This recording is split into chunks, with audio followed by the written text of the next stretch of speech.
Hello everyone, I'm so happy to be back once again on my YouTube channel, and today I'm here with the new topic, that is cryptocurrency. Now, what is a cryptocurrency? That is very interesting topic today. Let's start the video. Now, what is a cryptocurrency? ये cryptocurrency है क्या electronic money, digital money, virtual money है? या definitely that is kind of virtual money. अगर exact definition दे तो virtual money है. Virtual money क्या होती है? एक तरह की डिजिटल मनी होती है. डिजिटल मनी हम सब जानते हैं कि जो भी हम ऑनलाइन अपनी मनी ट्रांसफर कर रहे हैं वो हमारी एक तरह की डिजिटल मनी है. तो ये हम अवेयर हैं with the digital money. Clear? तो वर्चुअल मनी एक तरह की डिजिटल मनी है, बट डिफरेंस क्या है? वर्चुअल मनी जो है रेगुलेटेड नहीं है, डिजिटल मनी रेगुलेटेड है. यानी कि डिजिटल मनी जो होती हैं वो रेगुलेटेड होती हैं और गवर्नमेंट, आरबीआई, बैंक्स, इंटरमीडिएट सब इन्वॉल्व होते हैं. वर्चुअल मनी के लिए हम कह सकते हैं कि ये रेगुलेटेड मनी नहीं है, but a kind of digital money. Okay, clear? अब ये बात आती है कि ठीक है, हम क्रिप्टो करेंसी कैसे जो है कैसे इसमें इन्वेस्ट कर सकते हैं, कैसे इसे अर्न कर सकते हैं, and why the people are investing in crypto currency. ये क्वेश्चन बहुत इंपॉर्टेंट है, क्योंकि जैसे कि आपने बताया कि अगर हम क्रिप्टो करेंसी में इन्वेस्ट करें, एक तरह की मान लीजिए अभी स्टार्टिंग में कि एक तरह की हम क्रिप्टो करेंसी में एक सीक्रेट करेंसी है जो हमें परचेज करनी होती है, इन्वेस्टमेंट एक तरह की, और उससे परचेज करने के लिए हम अपनी रेगुलेटेड मनी यूज करें और उसके अगेंस्ट इस जो है जो कॉइन्स हमें मिलते हैं वो रेगुलेटेड नहीं है, तो कोई क्यों इन्वेस्ट इसमें करना चाहेगा? ये क्वेश्चन बहुत इंटरेस्टिंग आता है. तो चलिए सीधे पॉइंट पे आते हैं कि पीपल इसमें इन्वेस्ट कर ही क्यों रहे हैं. तो सबसे पहले कि जो share market, stock market, mutual funds जैसे इन्वेस्टमेंट्स हैं, क्या ये क्रिप्टो करेंसी एक वैसे ही इन्वेस्टमेंट है? और ये पर ये पॉसिबल कैसे हो सकता है? क्योंकि अभी हमने कहा कि क्रिप्टो करेंसी जो है हमारी रेगुलेटेड नहीं है, पर ये सब तो बहुत ही ज्यादा हाई लेवल रेगुलेटेड है, क्योंकि जो हमारे आरबीआई है, हमारा गवर्नमेंट है, हमारा स्टॉक एक्सचेंज बोर्ड्स हैं और lot of laws, company laws are जो है हियर एंड एस्टेब्लिश्ड एक्सचेंजेस हैं. तो हम अपनी क्रिप्टो करेंसी में इन्वेस्ट जो हमें लोग कर रहे हैं, तो क्यों कर रहे हैं? देखिए, अब आते हैं point two point. Crypto currency में इन्वेस्ट लोग क्यों कर रहे हैं? नंबर वन, क्रिप्टो करेंसी में इन्वेस्ट करके जो हमें कॉइन्स मिलते हैं, ठीक है, जो कॉइन्स हमारी डिजिटल एसेट्स हैं वो डिजिटल वॉलेट में सेव होता है. उसका पहला फायदा कि जब हम उसमें इन्वेस्ट करते हैं तो एक तरह की तो इन्वेस्टमेंट है डन. उसमें हम माइनर से अमाउंट से स्टार्ट कर सकते हैं, माइनर रिस्क ले सकते हैं. रिस्की है क्रिप्टो करेंसी का investment. I am not saying that कि क्रिप्टो करेंसी में इन्वेस्ट करना बहुत रिस्कलेस है. No, it's a very risky, but we can start with a minor amount, with the minor risk हम इसको स्टार्ट कर सकते हैं, इस इन्वेस्टमेंट को, और सेव कर सकते हैं अपने डिजिटल वॉलेट में एज अ डिजिटल एसेट. और सेव तब करेंगे जब हमें प्रॉफिट अगर दिखता है तो. सेकेंड पॉइंट, जहां पे ये एक्सेप्टेबल है, just like a digital money, हम इसे ट्रांसफर कर सकते हैं किसी को, हम इससे परचेज कर सकते हैं, एक्सचेंज कर सकते हैं, ट्रेडिंग तो हम कर ही रहे हैं क्योंकि इन्वेस्टमेंट इसमें की है, तो ये फीचर्स भी इसमें अवेलेबल हैं.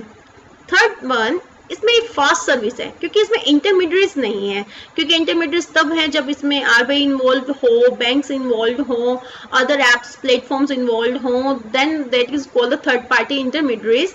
तो ऐसा कुछ है नहीं, और कोई बड़ा कमीशन और चार्ज भी नहीं है. और सबसे बड़ा फीचर इसका है डिसेंट्रलाइजेशन का, एक ऐसा ऑनलाइन सिस्टम जो डिसेंट्रलाइज्ड है. डिसेंट्रलाइज का फायदा क्या है? कि जब मान लीजिए कोई यूट्यूब, फेसबुक जैसे हमारे होते हैं प्लेटफॉर्म, उनमें क्या होता है, जो भी हमारा डाटा जो होता है, इंफॉर्मेशन होता है, वो उनके एक सेंट्रलाइज सिस्टम सर्वर पे सेव होता है. अब वहां तक हैकिंग जो है इजिली पहुंची जा सकती है क्योंकि एक पर्टिकुलर प्लेस पे है. नाउ डिसेंट्रलाइज सिस्टम में क्या होगा कि ऐसा ऑनलाइन सिस्टम जिसमें सारा का सारा जो डाटा सेव हो रहा है वो एक जगह पे नहीं, जितने भी यूजर्स उस सिस्टम से जुड़ेंगे उन सब यूजर्स के सिस्टम पे है. तो अगर किसी को हैक करना है ना, तो मोर देन 50% पावर उसको यूजर एज अ यूजर चाहिए तो हैक करने के लिए. तो एक बहुत ही इंटरेस्टिंग प्लेटफॉर्म पे कह सकते हैं, सॉफ्टवेयर को यूज करके ये हमारा क्रिप्टो करेंसी का जो सिस्टम है वो चल रहा है. और एक जो ब्लॉकचेन डेटाबेस सॉफ्टवेयर इसमें यूज हो रहा है, वो अपने आप में एक रिस्क फ्री कह सकते हैं सॉफ्टवेयर है जिसका यूज हो रहा है. क्रिप्टोग्राफी टेक्निक के साथ जुड़ा हुआ है। अब इन दोनों के बारे में पहले हम थोड़ा सा डिटेल ले लेते हैं कि blockchain database software means, blockchain database software में क्या होता है कि इसे हम एक तरह का डिजिटलाइज्ड लेजर भी कह सकते हैं कि जो भी ट्रांजेक्शन्स, जो भी डाटा होता है हमारा, वो एक ब्लॉक क्रिएट होता है इस सॉफ्टवेयर में, और उस ब्लॉक में सारा ट्रांजेक्शन्स जो भी हैपन होगा आ रहा है, और उसके एक लिमिटेशंस हैं। और जैसे ही वो डाटा ट्रांजेक्शन्स वैलिडेट और वेरीफाई हो जाएंगी तो एक हैश कोड जनरेट हो जाएगा with the help of cryptography technique. ये क्रिप्टोग्राफी टेक्निक है, यानी कि एक मैथमेटिकल लॉगरिथम को यूज करके एक हैश कोड जनरेट हो जाता है, और जिसका साइज सेम रहता है। जितना भी आप इनपुट डालें, वो जो हैश कोड क्रिएट होगा ना, वो सेम साइज का होगा। तो एक ब्लॉक जिसमें सारा ट्रांजेक्शन जा रहा है, वो वैलिडेट और वेरीफाई हो रहा है और जनरेट हो रहा है एक हैश कोड। फिर उसके बाद वो ब्लॉक बंद हो जाता है और नेक्स्ट जो ब्लॉक है वो क्रिएट होता है, क्योंकि हर ब्लॉक की एक अपनी लिमिटेशन है, कितनी ट्रांजेक्शन में सेव होंगी। उसके बाद जो लास्ट ब्लॉक हमारा क्लोज हुआ था, उसका जो क्लोजिंग था हैश कोड, उस हैश कोड की कॉपी उस नए ब्लॉक की ओपनिंग बन जाएगी। उस ओपनिंग हैश कोड और प्लस जो अनदर ट्रांजेक्शन्स है, वैलिडेट ट्रांजेक्शन्स है, उन सबको मिला के एक नया कोड, हैश कोड जनरेट होगा। अब उसके बाद वो पहले वाले ब्लॉक के साथ जाके एक चेन से जुड़ जाएगा। Now third block the same process, any error, fraud, हम उस तक पहुंच सकते हैं अगर कोई चेंज करने की कोशिश करेगा। देन फिर से एक जो है वो हैश कोड एक थर्ड क्रिएट होगा और उसकी कॉपी फोर्थ ब्लॉक में जाएगी। ये प्रोसेस ऐसे ही कंटिन्यू चलती रहती है। अब वो जो ब्लॉक्स एक चेन के साथ जुड़ते चले जाते हैं, उनके अंदर जो डाटा सेव्ड है, अब वो क्रिप्टोग्राफी टेक्निक के साथ कोडेड होकर परमानेंट सेव हो चुका है। अब उस तक जो है एक्सेस तो है, आप उसे व्यू तो कर सकेंगे जो भी यूजर्स हैं, लेकिन उसमें कोई भी अल्टर नहीं कर पाएंगे। डन। अब क्रिप्टोग्राफी टेक्निक और ब्लॉकचेन सॉफ्टवेयर इससे क्रिप्टो करेंसी से कैसे जुड़े हुए हैं ये हमें क्लियर हो गया होगा। अब चलते हैं माइनिंग प्रोसेस पे। माइनिंग प्रोसेस के बारे में हमने बहुत सुना है कि क्रिप्टो करेंसी से रिलेटेड है, ये क्या चीज है। अभी हमने डिस्कस किया कि जो हमारा सिस्टम है, जो ब्लॉकचेन डेटाबेस सॉफ्टवेयर है, इसमें एक वैलिडेशन वेरिफिकेशन की प्रोसेस है। तो ये एक डिसेंट्रलाइज सिस्टम है, इसमें कोई सेंटर तो है नहीं जिसका अपना एक सेटअप है हार्डवेयर का और जो वैलिडेशन वेरिफिकेशन कर रहा है। That is called decentralize system, यानी कि पब्लिकली, यानी कि जो भी यूजर, जो नोड्स इसमें जुड़े हैं इस सॉफ्टवेयर से, वो अपने अपने एक तरह का अपने आप सर्वर मान लीजिए। अब वो डिसेंट्रलाइज सिस्टम, जितने यूजर्स हैं वो सबके पास वो डाटा एक्सेस है, तो जो भी यूजर है वो इस सॉफ्टवेयर के थ्रू इस सिस्टम पे एक्सेस लेके उन ट्रांजैक्शंस को वैलिडेट कर सकता है, और अगेंस्ट इट उनको एक रिवार्ड के रूप में वो क्रिप्टो करेंसी उनको मिलती है, और कॉइन्स के रूप में उन्हें रिवार्ड के रूप में अर्न हो जाती है।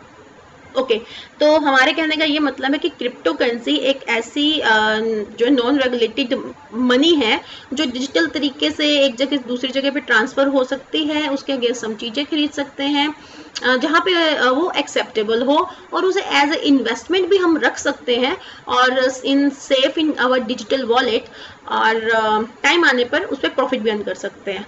ओके, अब थोड़ा सा इंटरेस्ट क्रिएट होता है, ठीक है, थोड़ा सा यूनिक आइडिया है, इतना अच्छा सॉफ्टवेयर, इतनी अच्छी टेक्निक्स, डन, साथ के साथ माइनिंग प्रोसेस भी। तो जो भी माइनिंग प्रोसेस यूजर्स करते हैं उन्हें माइनर्स कहा जाता है। अब बात ये करते हैं कि अगर इंडिया के अंदर ये लीगल टेंडर के रूप में काम कर रहा है, यानी कि ऐसी ट्रेडिंग के रूप में कि हम चाहें तो इसको, जैसे डिजिटल मनी हमारी जो रेगुलेटेड है उसको हम यूज करते हैं अगेंस्ट किसी भी चीज को परचेज करने के लिए जनरली, क्या इसी तरह से इनको चीजें परचेज करने के लिए यूज किया जा सकता है। तो अभी मैंने क्लियर किया कि जहाँ पे ये एक्सेप्टेबल है, जहाँ पे लोग इसे एक्सेप्ट करते हैं जस्ट लाइक रेगुलेटेड मनी, तो वहां पे, लेकिन इंडिया में अभी ये इलीगल टेंडर है, अभी इस तरह की ट्रेडिंग इससे नहीं हो रही है, but we can invest, we can make the profit and we can exchange, okay, may be regulated, yes। Crypto currency के बारे में जो अनाउंसमेंट अभी हुई है लास्ट डे, उसमें ये कहा गया है कि हमारे जो फाइनेंस मिनिस्टर है उन्होंने कहा है कि हम क्रिप्टो करेंसी को रेगुलेट करने की सोच रहे हैं और जल्द ही इस पर कार्य शुरू होगा। तो ये बहुत ही यूजर्स के लिए, जो क्रिप्टो करेंसी में इन्वेस्ट कर चुके हैं, जो करने की सोच रहे हैं, उनके लिए बहुत ही अच्छी न्यूज़ है। अब बात करते हैं कि कुछ थोड़ा सा आइडिया मिल सकता है कि क्रिप्टो करेंसी कैसे शुरू हुआ। देखिए, क्रिप्टो करेंसी कोई बहुत पुराना सिस्टम नहीं है, ये 2008-9 में ही लॉन्च हुआ और इसे पब्लिश किया था सतोशी नाकामोटो ने। आज तक ये पर्सन एक सीक्रेट के रूप में दुनिया के लिए बने हुए हैं, आज तक किसी को नहीं पता चला ये पर्सन कौन थे, इसलिए इन्हें सीक्रेट पर्सन भी कहा जाता है। इन्होंने एक little non internet form white paper पे हेडिंग दिया electronic cash system person to person. इन्होंने क्या किया, लिटिल नोन यानी इंफॉर्मेशन टेक्नोलॉजी एक्ट के अंतर्गत जो है एक पब्लिश करने के लिए ऑनलाइन जिस फॉर्म को यूज किया जाता था कॉल्ड द व्हाइट पेपर, वो कुछ ज्यादा जाना पहचाना फेमस फॉर्म नहीं था, उसको उन्होंने यूज किया, उसको हेडिंग दिया I am launching the electronic cash system peer to peer. Okay, और ये कहाँ पे मैसेज डाला उन्होंने स्टार्टिंग में फर्स्ट मैसेज डाला एक क्रिप्टोग्राफिक मेलिंग लिस्ट पे, कोडेड मेलिंग लिस्ट पे उन्होंने जो है ये मैसेज डाला था और उसमें जो लिंक दिए थे एक व्हाइट पेपर का दिया था और एक सॉफ्टवेयर का उन्होंने लिंक दिया और उसमें उन्होंने क्लियर मेंशन किया कि ये जो सिस्टम है ऑनलाइन कैश सिस्टम ये डिसेंट्रलाइज्ड होगा।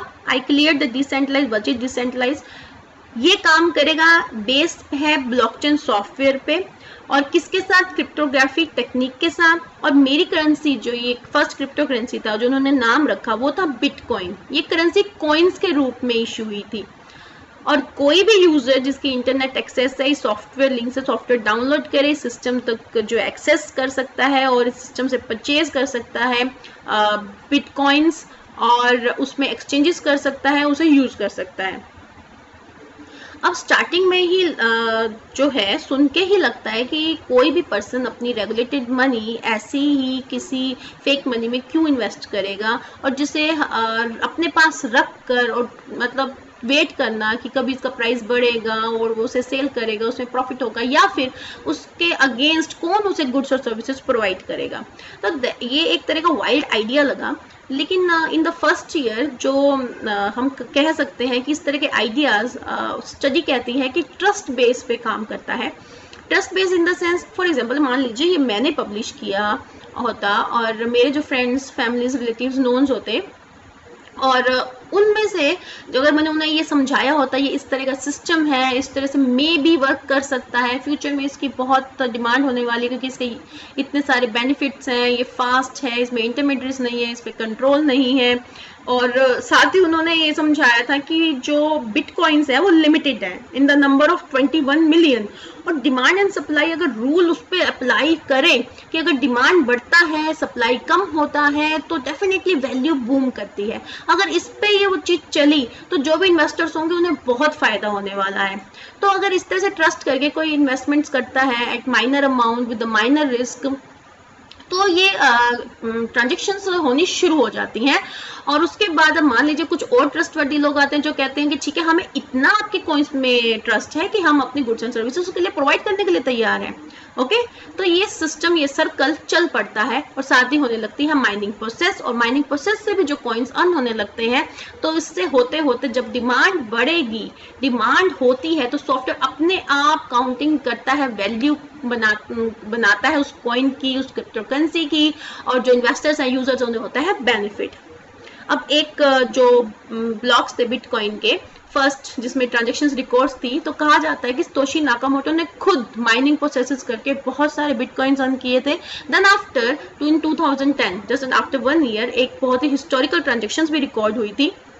इसमें एक पर्सन ने 2 पिज्जा खाने के लिए $25 के 2 पिज्जा लेने के लिए अपने 10,000 बिटकॉइंस दे दिए थे या 10,000 बिटकॉइंस जस्ट फॉर 2 पिज्जा उन्होंने दिए थे। ये ट्रांजैक्शन बहुत ही हिस्टोरिकल ट्रांजैक्शन बनी। आज को अगर हम देखें तो आज बिटकॉइन की कीमत, एक बिटकॉइन की कीमत $48,000 को टच कर गया है, लगभग 35 लाख रुपए इंडियन रुपीज।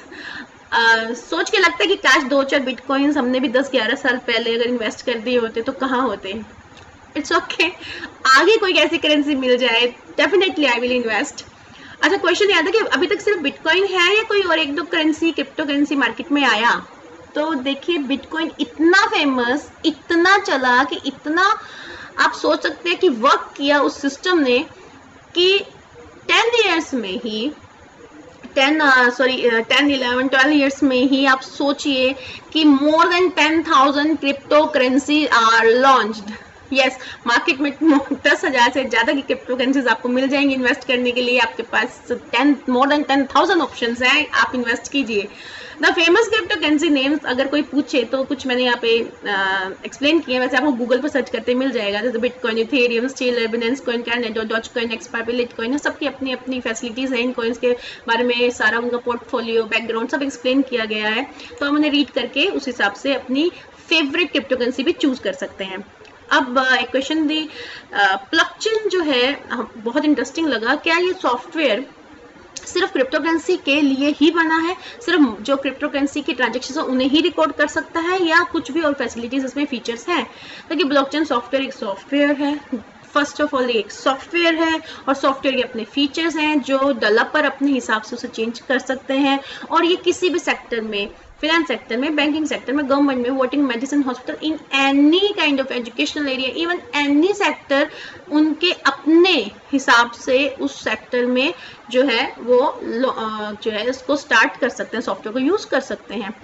ओके, अब इसमें जो भी सेक्टर का नाम हम लेंगे वो सेक्टर का जो है डिपेंड करता है कि उनकी इंफॉर्मेशन और उस पर रिलेटेड रिस्क और ब्लॉकचेन सॉफ्टवेयर की कॉस्ट, ओके, इन सब का कंपैरिजन होगा, जो आईटी कंसल्टेंट्स बहुत अच्छे से इस सेक्टर में डिफाइन कर सकते हैं कि first of all the blockchain software की यूज उनको है भी या नहीं, क्योंकि ब्लॉकचेन सॉफ्टवेयर डिसेंट्रलाइज सिस्टम है, पब्लिकली है। सिर्फ ये एक गलतफहमी है, ये बिटकॉइन क्रिप्टो करेंसी के लिए फर्स्ट टाइम ऐसे लॉन्च हुआ था, लेकिन blockchain software public, private, semi, any kind of जो डेवलपर इसमें चेंज कर सकते हैं।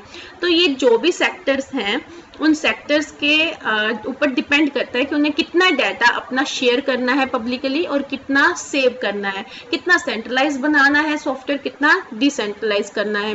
तो ये इनके अपने कस्टम और अपने ही डिज़ाइन पर डिपेंड करता है। Okay, next is famous exchanges और प्लेटफॉर्म्स के नाम जो कि जहां पर जाके डायरेक्ट मैं अपनी क्रिप्टो करेंसी ट्रेडिंग शुरू कर सकूं। देखिए, अब सेंट्रलाइज और डिसेंट्रलाइज वर्ड मैंने यहाँ क्यों लिखा है, क्योंकि एक्सचेंजेस सेंट्रलाइज भी हैं और डिसेंट्रलाइज भी, क्योंकि अभी तक तो हम यही समझ रहे थे कि क्रिप्टो करेंसी डिसेंट्रलाइज सिस्टम यानी कि ब्लॉकचेन सॉफ्टवेयर पे ही काम कर रहा है, जहाँ पे नोड्स हैं और सारे अपने अपने सर्वर हैं, तो डाटा सेव है, दैट काइंड ऑफ अभी माइंड में चल रहा था। अचानक से सेंट्रलाइज क्यों? देखिए, सेंट्रलाइज एक्सचेंजेस डिजाइन की गई इसलिए ताकि कुछ जो कमियां डिसेंट्रलाइज सिस्टम में हैं वो इसमें ना हो। सेंट्रलाइज मतलब कि एक तरह का अपने आप भरोसा बायर्स और सेलर्स का, कि एक प्लेस है जहाँ पे आप ट्रस्ट कर सकते हैं, नॉन प्लेस। ओके, तो आपका डाटा सारा कहाँ सेव है, किसको ट्रांजेक्शन हो रहा है, कौन बीच में कमीशन लेके आपकी हेल्प कर रहा है बाइंग में, सेलिंग में, डायरेक्ट वहाँ पे अदर फैसिलिटीज भी अवेलेबल हैं, आप बोरो कर सकते हैं, आप एक्सचेंज कर सकते हैं, अदर बहुत सारे फीचर्स इन्वॉल्व हो जाते हैं। तो इसे सेंट्रलाइज डिसेंट्रलाइज दोनों तरह के एक्सचेंजेस मार्केट में काम कर रही हैं, online 24/7 available in your service. Famous जैसे eToro, BlockFi, Prime XBT, Binance, Coinbase, most popular crypto exchanges. अब इनमें अलग अलग फीचर्स हैं, अलग अलग फैसिलिटीज प्रोवाइड करती हैं, इनके अलग अलग बैकग्राउंड्स हैं। अब आपको किस तरह की फैसिलिटी चाहिए और कितनी आपकी बाउंड्रीज हैं, लिमिटेशंस हैं, फंड्स हैं, वो सब आप यहाँ पर जाके जो है चेक करके उसी तरह से इन्वेस्ट कर सकते हैं। अब एक क्वेश्चन आता है कि what is a token and what is a coin and what is the difference between the token and coin? Is this token is a crypto currency? Yes, token is the crypto currency. अब ये बात आती है mind में, तो अगर ये crypto currency है तो उसका डिफरेंस क्या है कॉइन से? अब छोटे से एग्जांपल लेते हैं। मान लीजिए आपके पास एक फंड है थोड़ा सा अवेलेबल, आपने कहा कार लेते हैं, खरीद लेते हैं, और खरीदने के बाद अब आपको टेंशन नहीं होगी इसकी मेंटेनेंस का, इसका रिपेयरिंग का, इसका अदर जो एक्सपेंसेस हैं वो भी सारे मुझे कवर करने होंगे। तो एक इस तरह का सिस्टम आपके माइंड में। और दूसरा आपके माइंड में ऑप्शन आता है कि उन्हें रेंट पे ले ली जाए, तो मेंटेनेंस, सर्विस, रिपेयरिंग, इन सबका जो है झंझट खत्म हो जाए। तो अभी यही ले लीजिए कि digital coins are based on their native blockchain network. उनका अपना कॉइन्स का ब्लॉकचेन नेटवर्क होता है, और जो टोकन्स होते हैं वो एग्जिस्टिंग ब्लॉकचेन बनते हैं, यानी कि एक तरह का वो खुद का है, और टोकन्स है एक तरह का रेंटल सिस्टम है। भाई मैंने एक अपना ब्लॉकचेन सॉफ्टवेयर डेवलप किया, अपने कॉइन्स इशू करे, और फिर मैंने क्या किया, अपने सॉफ्टवेयर को ना थोड़े से दूसरे जो फाउंडर्स हैं उनके लेकर आओ मेरे प्लेटफॉर्म को यूज करो, टोकन्स क्रिएट करो और इशू करो, पब्लिश करो, मैं खुद के टोकन भी है। तो इससे क्या होता है कि रेंटल सिस्टम भी एक तरह का बन गया। तो digital coin can be use for processing payments but token are suitable multiple needs. ये भी बहुत अच्छा डिफरेंस है। कॉइन्स की क्या होती है लिमिटेशंस, एक उसको सेव करें डिजिटल वॉलेट में, रेट बढ़े सेल करें। दूसरा कि हम उनसे जहां एक्सेप्टेबल है वहां पे गुड्स एंड सर्विसेज उसके अगेंस्ट ले सकते हैं। That is called the purchasing power. अब जो टोकन्स है सूटेबल फॉर मल्टीपल नीड्स क्यों कहा गया, क्योंकि हम मोस्ट ऑफ टाइम देखते हैं जब हम ऑनलाइन शॉपिंग साइट्स पे जाते हैं लाइक अमेजोन, फ्लिपकार्ट, तो वहाँ पे टोकन्स वर्ड जो है free tokens available for you, you want the free tokens, ये सब चीज़ें आ रही हैं, उनके यूज़ बताए होते हैं और जो बहुत ज़्यादा है, जैसे डिस्काउंट ले सकते हैं, फ्री गिफ्ट ले सकते हैं, एक्स्ट्रा चीज़ ले सकते हैं। तो इस तरह से हम कह सकते हैं कि टोकन्स के यूज़ बहुत सारे हैं। अब डिजिटल कॉइन तो डेफिनेटली डिफिकल्ट तो होगा क्रिएट करना, और टोकन्स तो एग्जिस्टिंग ब्लॉकचेन को यूज करके बन रहा है तो वो इजी होगा। अब बात आती है मे आई इन्वेस्ट। डेफिनेटली अगर मेरे माइंड में भी क्वेश्चन आया था मे आई इन्वेस्ट, तो डेफिनेटली आई विल इन्वेस्ट। अभी तक मैंने नहीं किया but I will definitely, but at minor risk, क्योंकि सबसे पहले हमें नॉलेज लेनी है उस क्रिप्टो करेंसी की जिसमें हम इन्वेस्ट करने जा रहे हैं। पहले तो उसका एवरेज लास्ट का अप एंड डाउन का आप ग्राफ चेक कीजिए, अप हुआ कब हुआ, क्यों हुआ, डाउन हुआ था कब और कैसे और किस वजह से हुआ, और प्रोबेबिलिटी इन फ्यूचर अप और डाउन की क्या है। साथ ही साथ उस प्लेटफॉर्म का, उस फाउंडर का जो है आप बैकग्राउंड भी एक बार रीड कीजिए कि ट्रस्ट कितना है उस पर, जो पब्लिक है कितना ट्रस्ट कर सकती है, क्योंकि ट्रस्ट ही जो होता है वो मेन है। आई थिंक जो स्टडी के बेस पे मैंने पढ़ा है कि trust makes the demand and demand makes the value. अब एक क्वेश्चन आता है कि टैक्स कितना लगता है इस करेंसी पे, क्या लगता ही नहीं है? नो, इनकम टैक्स एक्ट के according if you are earning income you have to pay the income tax. अब इनकम टैक्स कहते हैं कि एक छोटा सा एक जैसे अगर आप उसे बिजनेस कह रहे हैं कि प्रॉफिट आपका बिजनेस है ये क्रिप्टो करेंसी में इन्वेस्ट करना, तो ठीक है आप बिजनेस इनकम हेड के अंदर टैक्स दीजिए। अगर आप कहते हैं कि हमारी इन्वेस्टमेंट है तो ठीक है इसके सेल पे जो प्रॉफिट आपको कैपिटल गेन की तरह टैक्स दीजिए।